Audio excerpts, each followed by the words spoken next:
Welcome back, ladies and gentlemen, to the Alt Kings podcast. I'm your host, Tate, and today I get the pleasure of speaking with a Cardano legend, Jason, also known as BlockIsHot. He is the founder of the Block Investment Group. How you doing today, Jason?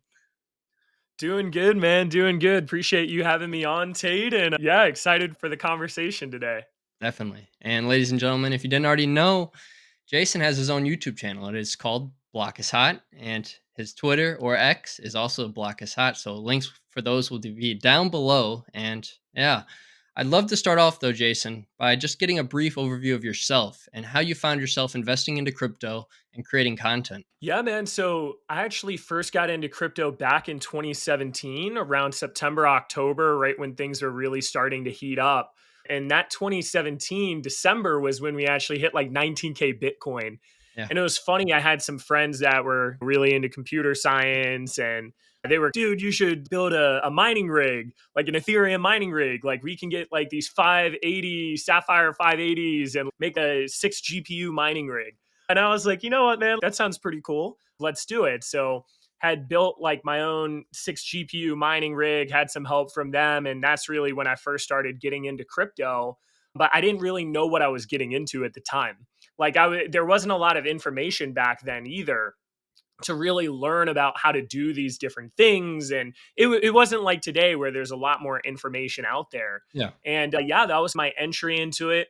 I was in college around that time as well. So I had like free electricity for the mining rig and Nice. in the dorms, and it was really cool.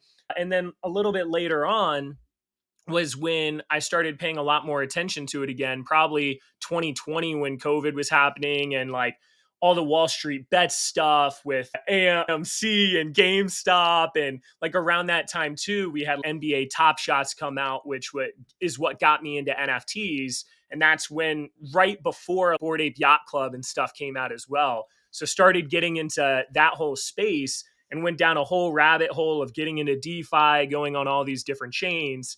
And I got to the point where I was like, man, it is so hard to keep up on top of all of this. And there isn't a lot of information out there. I've always wanted to start a YouTube channel. I think this is the perfect opportunity to educate people in something that I'd enjoy teaching about. And then at the same time, like I was getting into like different flips and different buying opportunities. Like I'd buy and sell stuff all the time. And I was like part of these different groups that helped figure out different things to flip. And I was like, oh my gosh, why don't I start a YouTube channel, cover crypto, and then I can start my own NFT project. My sister is an artist and we can just talk about different alpha and learning opportunities and that sort of thing. And fast forward a couple years, and now we're here. Nice. And so is that what inspired the Block Investment Group? Yeah, a big inspiration for it was like just being able to keep on top of information Sure. because it's one of those things where if you know about an opportunity, especially in crypto when things are moving so quickly, that opportunity could be worth hundreds of thousands of Yeah. dollars. Just and the difference between you making hundreds of thousands of dollars and not is you didn't have the knowledge of that opportunity.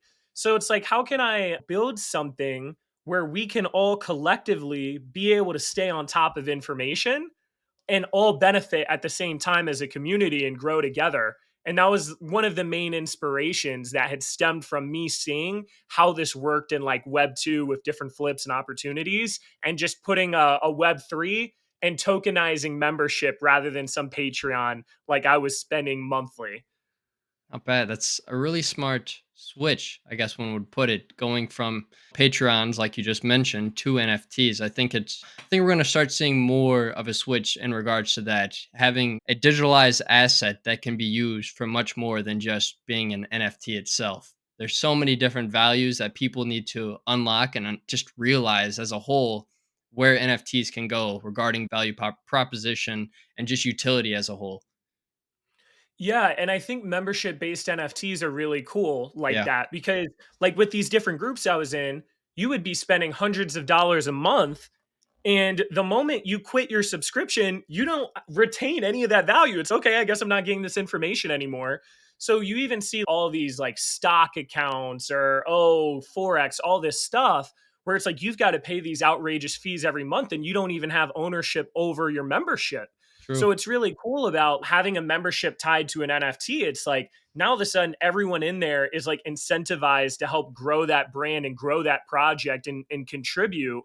And the better the group does, or the more valuable that information, everyone is able to benefit because they have ownership of their own membership.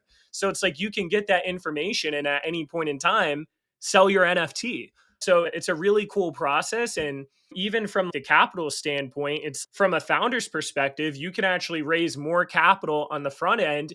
And a lot of times your royalties would be just as much as what you'd get on a Patreon. Yeah. So I think this is going to be like a huge shift for a lot of people in the future, starting to tokenize their membership and their gates, so to speak, to their content. Nice. So is your tokenized membership the Jelly Cubes? And I assume your sister made those? Yes, so it's the jelly cubes. We have 2,600 jelly cubes total, and each one of these jelly cubes represents a membership into our group. You just need one of them, and then you unlock all the channels in our Discord. And yeah, my sister actually was the one who made the art, which was cool working with her. Yeah. That's awesome. What was the inspiration behind these jelly cubes? What made you think of jelly cubes? Like, how do you pair all of these? We see collections like Bored Ape Yacht Club's, Goofy Gophers Mining Club. There's tons of projects out there. It's like, where'd you get the inspiration for jelly cubes?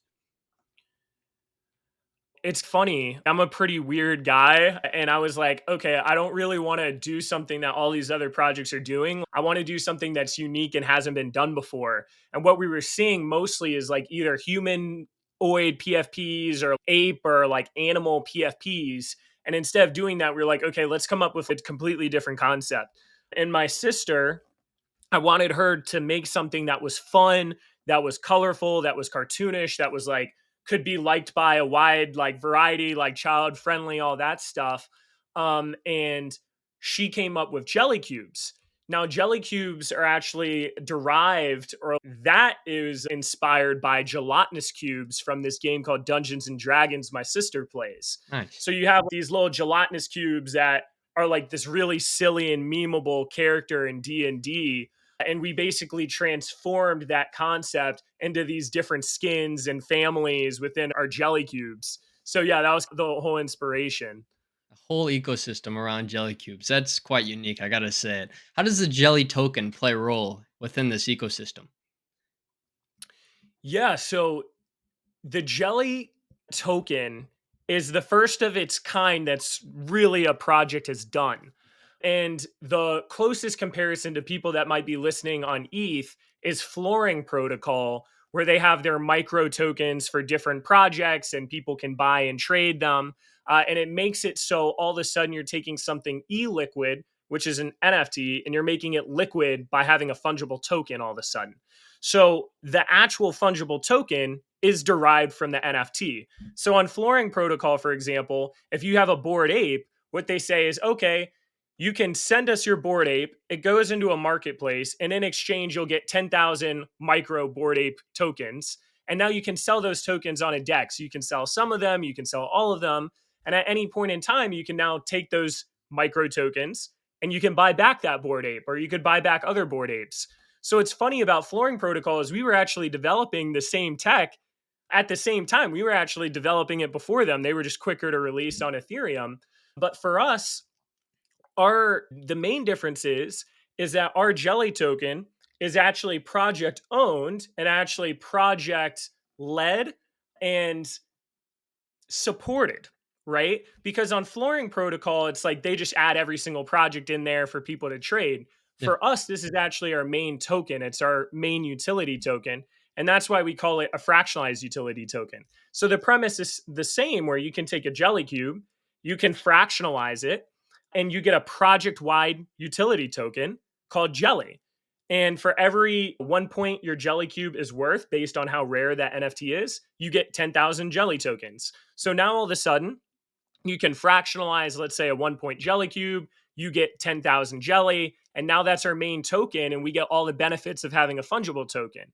What's cool at the same time is that fungible token jelly is always pegged to the value of a jelly cube NFT. So as the price of jelly increases, so should the price of jelly cubes. And as the price of jelly cubes increases, so should the price of jelly, because it can always be redeemed for one another. So yeah, that's our main token in our ecosystem and kind of the mechanics of how it works. It's really cool. Yeah, as I was venturing across your channel, I came across a little, I guess it'd be an ad display for the Jelly token distribution. You take your Jelly NFT, you send it through the machine, it gets dispersed and distributed into all the different types of Jelly token, and where not all different types of Jelly token, one Jelly token, but all the different things you can do with the Jelly token. It all funnels down and then you receive the token itself. And I thought that one little ad placement informational video was quite appealing and also very informational. Yeah, yeah, and shout out to Block Owls for making that animation. It's a really awesome animation, and I'm Yeah. glad that we did it just to explain the process more. And yeah, it's really cool too because each time a jelly cube gets fractionalized, there's actually like a fee to get that jelly. And with that fee, we can now do all these different creative things, such as burning that token. So it's really cool as jelly cubes and jelly are deflationary because every time we burn these tokens or every time there's this arbitrage opportunity, we can actually make the supply more and more scarce. So yeah, it's a really cool system. It's very early on and experimental. I Yeah. believe we're the only project on all chains that are actually doing this, like for our own project. But we've been thinking about it for a long time, and we think a lot of projects are going to start going this route in the future. It's a really smart approach and it gives you more leeway to work on different objectives and goals. You're not just forced to abide by the NFT's floor price. You can turn this NFT into fractionalized reserves and then use that liquidity to spread it across your ecosystem. I think it's smart. Exactly. Yeah. It makes a lot of sense, and you explained it very well. You have a lot of key focuses moving into 2024. As a brand, you have mentioned recently on X, excuse me. Can you elaborate on how information, networking, and tools contribute to providing more money making opportunities for holders compared to traditional utility approaches? Dude, yeah, one of the things that I realized we were doing as a project, and I think a lot of projects do, is you start trying to do too many things. Yeah. And when you're trying to do too many things, what ends up happening is a lot of those things don't and aren't competitive essentially because you're spreading your resources so thin. And even from my side as the founder, I only have a certain amount of time to allocate towards different areas. And when you have all these different focuses, it's really hard to keep on top of. Yeah. So the big five things that we're really focusing on, especially this next year, is alpha content creation slash brand IP content, right? Our block pad, which is like a launch pad incubator, our mystery chest, which are these really fun mints, like collectible mints, and then also like our fractionalized utility token process with Jelly. So, like when you brought up the alpha side of things, what's really interesting, and I brought it up at the beginning of this call, it's like the difference between you making X amount of money is the fact that you didn't even know about that player opportunity. So when I'm thinking about how we can provide utility to our holders, it's like most people in the crypto space are looking for different ways of making money. And there are definitely a lot of people that care about the decentralization and the tech and like what crypto means and like the freedom and sovereignty and all these different things. Yeah. But I feel like a lot of people are buying into these different projects and investing their resources looking for an opportunity to make money.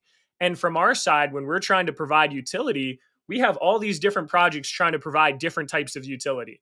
And a lot of times when you take a step back, most of this utility is fake utility or it's all stuck within this ecosystem. And really, when you take a step back, you're like, this shit doesn't even matter, dude.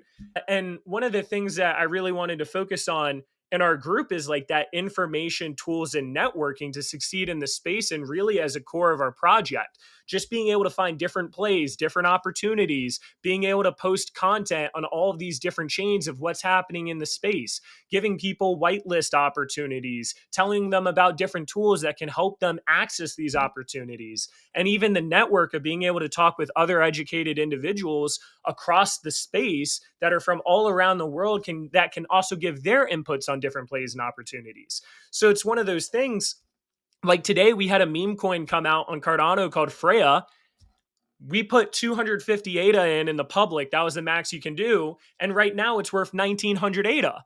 So it's one of those situations where you literally could have turned 250 ADA to 1900 ADA literally within 1 hour worth of work. And it was simply because people knew about the opportunity. So I can't even imagine trying to build something that can provide that level of utility for our project, especially with the amount of capital and resources and time that we have to actually build out some sort of product. You know Yeah. what I'm saying? Yeah. Yeah, I'm a firm believer that your network is your net worth at the end of the day. And I think being able to connect with anybody cross chain or on Cardano specifically, they're all going to have different skill sets that you could potentially benefit from. You just have to figure out how to extract that information to find out how they'd bring value to you and how you'd bring value to them. It's really just about learning and understanding how people work and operate at the end of the day. And the moment you can resonate with somebody, that's the moment that spark happens. And then the rest is history, in my eyes, at least. Yeah, and it's really cool too because different people have different perspectives and they pay Yeah. attention to different things too. Yeah. So and I don't know how you do it covering all these different chains, but it's really hard to stay on top of everything by yourself. So it's really nice when we have a member like Brandon this morning. He's on top of everything really, but he was teaching us all about injective NFTs and how much they've been exploding and the different wallets you need and projects that are coming up, and it's awesome. Thank you, Brandon, for paying attention to that. And then you might have another guy in our group like Alpha Q. He's on top of a lot of stuff once again, but he's on top of Bitcoin ordinals. Like day one, he was on Bitcoin ordinals, right? So he can cover a lot of that information. And then we have different people that own different projects, right? Like a lot of our projects on Cardano, there are a decent amount of founders in our group. So, as another example, like JPEG Store, the largest NFT marketplace on Cardano, we know most of the team and we know the CEO of the team. And like a lot of them own JellyCubes. So, it's really cool because when they integrated the ability to buy fungible tokens on JPEG Store, we were one of the first projects they added the ability to. So it's like having those different networks and having those different connections just open the door to so many opportunities. And it really ends up being a mastermind group where everyone can contribute their resources together. And now all of a sudden you have this beautiful bubble of things that you wouldn't be able to achieve by yourself. Yeah. You couldn't have said it better, Jason. That's for sure. I think that a lot of projects in this space, regardless of the chain, I think they struggle with tapping into that Web 2 ecosystem of people. That's where the mass are at the end of the day. What's your strategy for tapping into Web 2 and 3 ecosystems that may be unfamiliar with Cardano or NFTs? So I think there's two main things right now, three. So the first thing is like the Pudgy Penguins approach, but we Yeah. can't do what they're doing yet. Because Pudgy Penguins, what they're doing is they're building this massive funnel where now all of a sudden they have all these GIFs and Instagram posts and all this cute stuff that has nothing to do with NFTs. And they're able to get billions of impressions on these different posts. And what's cool is it funnels down because now all of a sudden they're like, oh, that's a cute penguin. Oh, let me buy their toys. Oh, their toys have NFTs in them. Oh, let me buy a Pudgy Penguin. So you have this huge funnel where a lot of people from Web 2 going into a Walmart might see some sort of Pudgy Penguin and now they find out about the project. So for us, one of our focuses is now really on content creation, building out the JellyCubes IP and brand, having different toys, having different merch. Like this is a Jetty, not a JellyCube, and it's a Yeti. So we call them Nice. Jetty Yetis, for example. So it's like coming out with different products and getting it out there without even people necessarily knowing it's an NFT. And that's why I like the Jelly Cubes look to them because they're so silly and stupid that it's something that kids like and there's different things we have planned for that. The second thing that's big is YouTube. Like one of the big things is I want to make a bunch of YouTube videos on a bunch of different chains. I'm not tapping into the Web 2 market as much, but now all of a sudden we're getting exposure and brand and audience from a bunch of different chains. So that's another way within Web 3 that we plan on getting more people interested and involved.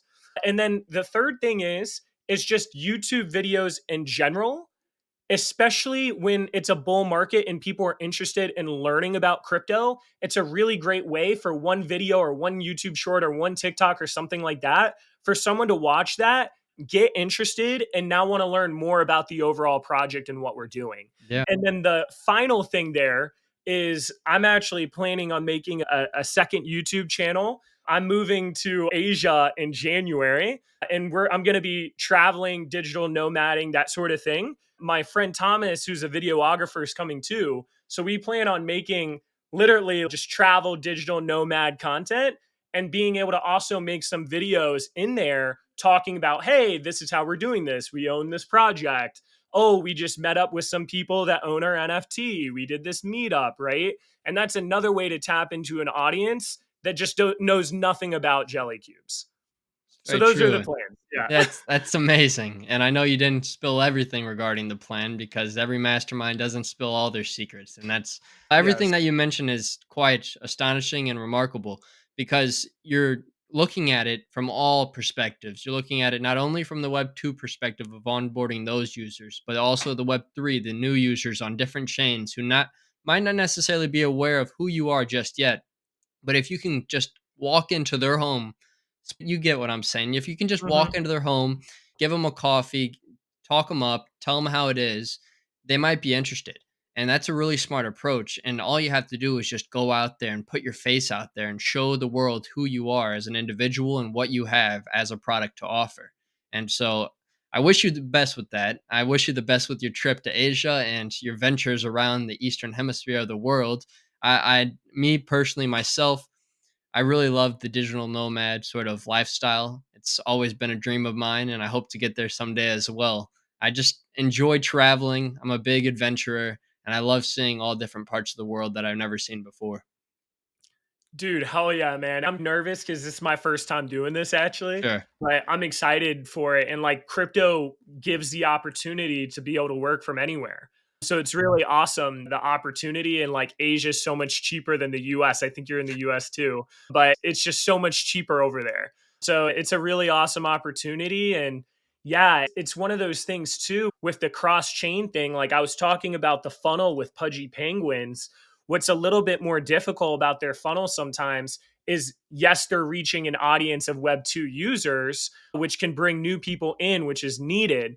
But what's hard is you're not really hitting like some sort of market that has, let's say, a high likelihood of actually transitioning at the bottom of the funnel. That's true. Whereas if I start making content on, let's say, Solana, then there are people watching that already know about NFTs, that are already invested in NFTs. So now your funnel is much more selective in that way, where there's a much higher chance of someone transitioning from a viewer to an actual customer, AKA, okay, I own your NFT now. Yeah. So it's because they already know how it works. They just weren't exposed to you yet. So that's why I think it's important for a lot of projects to have that cross chain element as well as that Web 2 element. Very good point. How does the Blockpad serve as a cross-chain incubator and launchpad? Yeah, so the big thing with the block pad, it's not out yet, but one of the things that we're really trying to leverage is our overall brand and exposure and influence and just reach in general. So it's one of those things where in our group, we've gotten pretty good at identifying projects that have potential and identifying like what works and what doesn't work with a project. And we've also been able to make a lot of connections in the space too. So it's one of those situations where it's like, we want to essentially not only provide the technical needs, which there are a lot of services out there that just provide the technical token distribution, minting, stuff like that. But we want to do the thing that is the harder part, which is actually incubating these projects, figuring out how to develop the right strategies, figuring out what they're missing, how we can help them and help market them and put our brand behind them if we really believe in them. And having our Jelly token be the main allocation method into getting into these different projects we help launch. So the whole premise is make a lot of content, build up a lot of following and influence, continue to expand the brand, have cross chain exposure and audience, and then leverage the resources we have to help launch new projects when there's going to be a lot of new projects coming in from Web 2 into Web 3 or just in this next bull run in general, and leverage our just overall exposure that we can give to a project to make them want to launch with us over other places that might just be handling the technical side, and then being able to do that on cross chain. So then that way we can actually pair a project to the chain that we think best fits their needs, and also having an audience there. So very similar to people that are listening to this, very similar to what Seedify is doing, but they're mostly focused on games and they're like further ahead than us for sure. But having that sort of model, but having a different way that we use Jelly as an allocation method. So yeah, that's like the plans for that.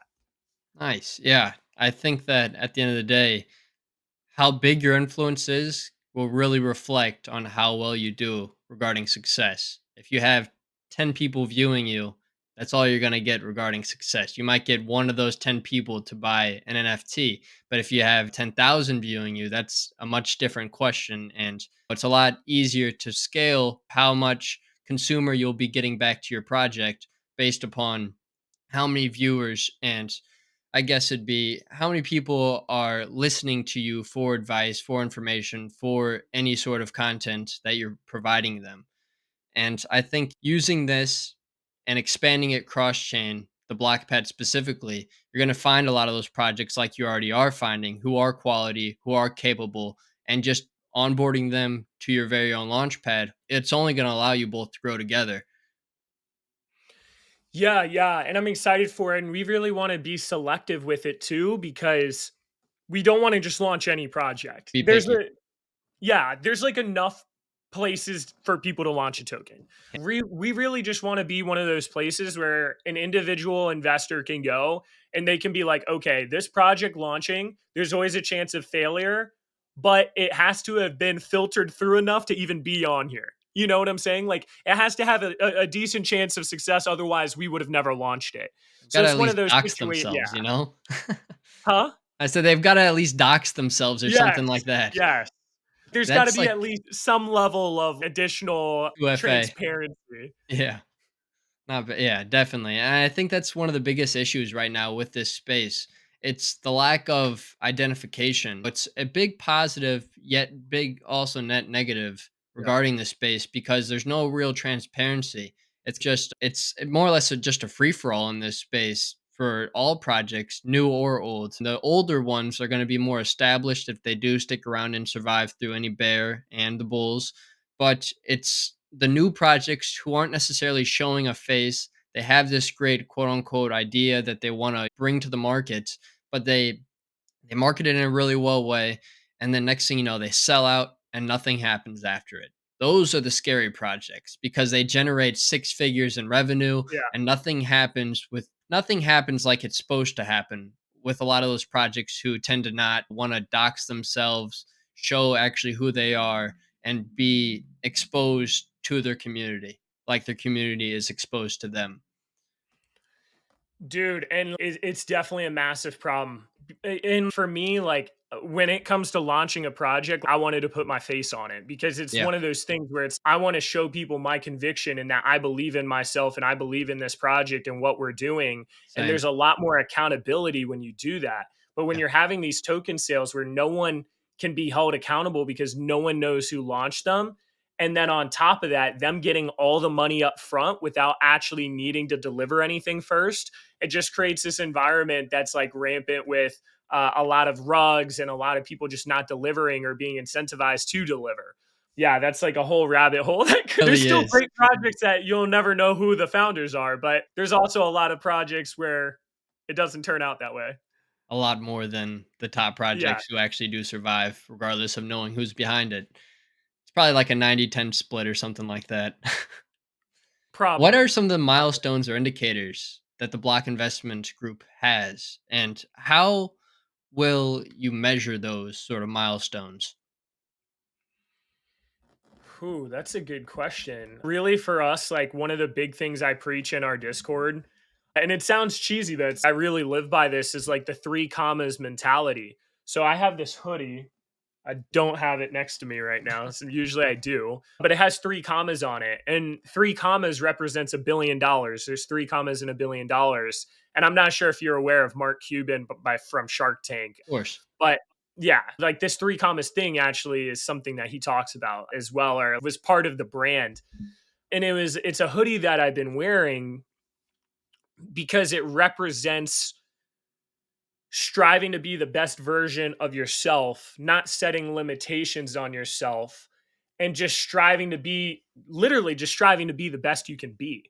And I think what's interesting is a lot of people will put limitations on themselves of what they can or can't achieve, or they'll listen to what other people tell them they can or can't achieve, or they just aren't trying to improve, whatever the case is. But like one of the big things that I want in our group is I just want our group to be a group of individuals that are all striving to be better and like seeing where they can improve, striving to be better, whether that's financially, whether that's education wise, whether that's health wise, just striving to improve. And I think like the biggest milestones that we can have as a project is every time we have a member come in and like their life has been changed and they can call the BIG home and they can learn and adapt and grow and hopefully be in a better situation, not even just financially, but be able to call someplace home. Like we Yeah. have people every day that are like, good morning, good night. They talk every day. And it's one of those situations where that's probably the most valuable thing to me because we can get into this situation where it's like, oh, we're making more revenue, or oh, we just hit this market cap, or oh, there's like none listed, and oh, our floor price is this level. And yes, those are different metrics that we can say, oh, our floor is up, we are more successful. But it like really the deeper rooted thing is, are we a group, are we a community that are all helping each other get better? This is what this is about for me. Because when we're all hopefully in a position where we all can contribute resources, it's like what we want to now tackle can be anything. Like if you have the brand and the capital and the networking and you have the exposure and the influence, if you have all these things, you can really tackle whatever problem you want to tackle. So just like curating that environment and curating that group to see like the bigger picture and grow, all of us grow together. It's a really great perspective, and I couldn't agree more with it. I think that you nailed the money on it, to be honest with you. And everything aligns with my personal morals as well in regards to how I want to move forward my very own projects and just how I view that any other founder should look at pushing forward a project. It shouldn't always be about the numbers. It should actually be about the people who support you as much as you support them at the end of the day. It should be about their mental health, their physical health, their financial health, those factors like you mentioned. Finances, it's at the end of the day, it's just a number and it can help you in many different ways. Of course, yes and no, but it's not everything. You could die tomorrow and all that money means nothing. Yeah. That's the biggest thing that I love to remind myself about. I could have all this money in the world, but tomorrow I could die and then all that money is pointless. But in reality, I could wake up tomorrow, the healthiest man in the world, maybe have $1 in my bank account, but mentally, physically, and spiritually, I'm happy. And that's all that really matters. And I think it was a great point, and I just wanted to throw in those additional words. And I only have two other questions for you now, Jason. The last one would be, or second to last, sorry. What's one piece of advice you would wish to have received before starting your crypto journey? Oh, one piece of advice. A hard Man, one. that is a tough one. Man, there's a lot of lessons. One that's just coming to now is like open mindedness, Yeah. because I think a lot of people get trapped in, oh, I only care about this blockchain, or oh, I think this crypto or NFT is going to go crazy and it's never going to go away, or like just being open minded to hear other people's perspectives, because sometimes you can be so bullish that you don't want to hear anyone that's bearish. And sometimes you're so bearish, you don't want to hear anyone that's bullish. And sometimes you're so in one blockchain that now all of a sudden you're not paying attention to anything else. So I would say the big thing is be open minded, try to learn as much as you can, talk to different people, join different communities, have these conversations, educate yourself, understand what you're getting into. Because I think most people that get into crypto, they're like, oh, okay, how can I make money real quick? And they don't even understand what they're getting into. When I got in 2017, I didn't know what I was getting into. And it wasn't until over time where I started to learn more about, okay, what does this Bitcoin thing mean? Like outside of money, what are we doing this for?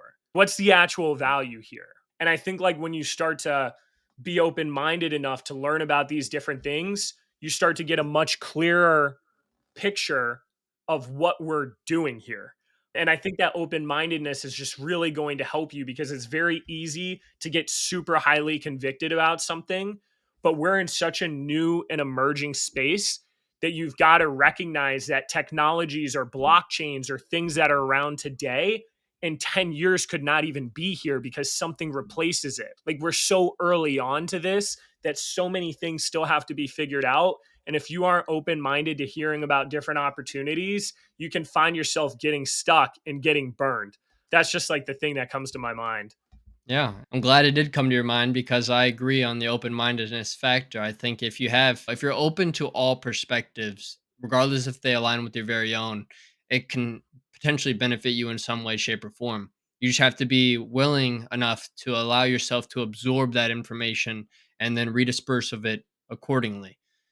That's how I view it. And my last question to you, Jason, before I say thank you for taking the time to join me on the Alt Kings podcast, would be what is your predictions for 2024 in the crypto market? Are you seeing us correct much lower with a potential recession on the line, or would it be more or less a much more bullish year for crypto as a whole? I'm super bullish. I'm biased, but I'm Yeah. super bullish. It was funny back in October when we were starting to reverse out of this bottom.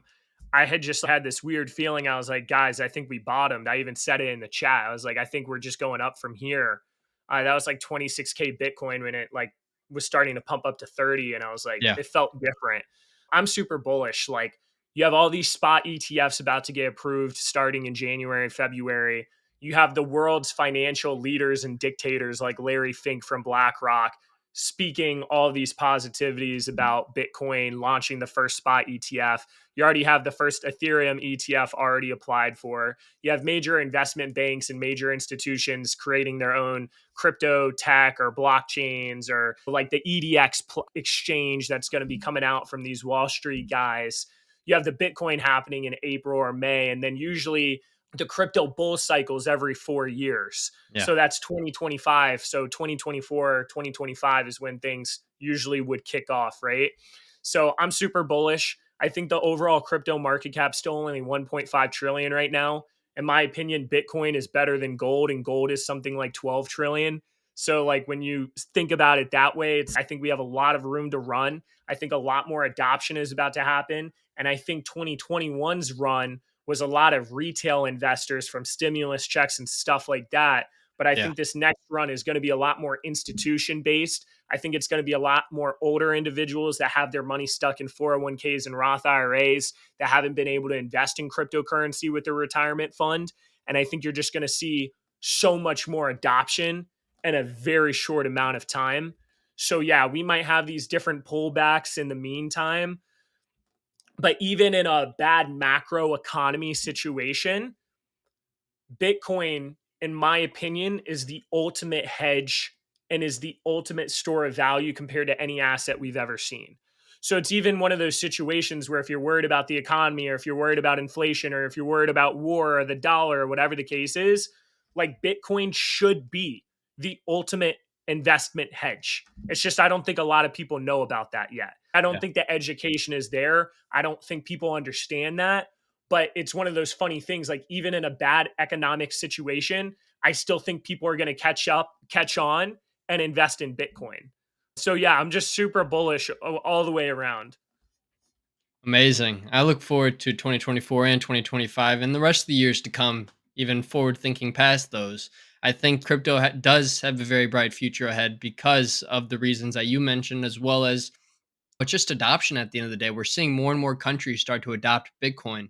What is that going to just doesn't end at Whole Bitcoin, you know? countries, bro. I didn't even Yes, mention and it that. Whole doesn't end at countries. Bitcoin. It's gonna flow down to the alts that actually have use cases and that actually are a lot more scalable than Bitcoin will ever be. Bitcoin's just that I guess it'd be that entry point for most, and then they learn all about all these different great altcoins that have so much value as well. And it's just a matter of time before more and more institutions, more and more countries continue to adopt Bitcoin. Bitcoin's price someday, I guarantee, will probably be $1 million, but it's just a matter of when and how. And I just look forward to that ride ahead of us. Hell yeah, man. I agree. Bitcoin is more of a store of value than anything. Yep, I agree. Like the different blockchains and the tech they're building and DeFi and all this stuff, that's really where a lot of the innovation in blockchain is. But yeah, Bitcoin, I think it's just like the nice thing about it is you're not worried about some BS happening, but it not true. being relevant anymore per se. It's in my opinion, it's not going to be the new currency of the world, but it's always going to be there, in my opinion, and it's always going to be relevant.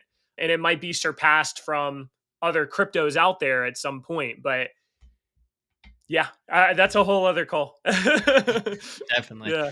Any closing thoughts, Jason? No, appreciate Tate for having me on today. Really great conversation. And yeah, I appreciate just the additional exposure from our project side. And dude, you need to get a JellyCube, man. I know. I definitely will be picking one of those up. That'll actually be my first Cardano NFT. So how about that?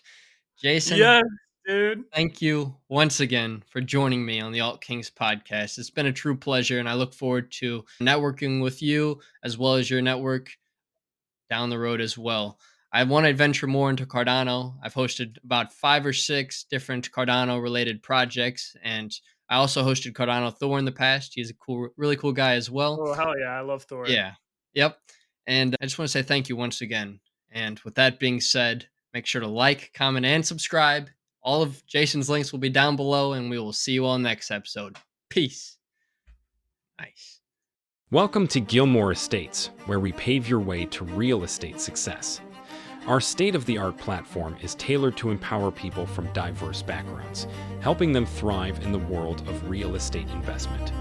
Through the magic of Hedera NFTs, educational resources, and regular evaluations, you'll not only learn but also earn valuable HTS token, G-Coin rewards along the way. Our innovative tokenomics model closely replicates real estate cash flow dynamics, meaning the more G-Coin you possess, the larger your monthly cash flow. And the cherry on top, our Launchpad grants you the opportunity to own fractions of assets from well-established real estate holding companies. Unleash your potential and start your journey to financial success with Gilmore Estates today.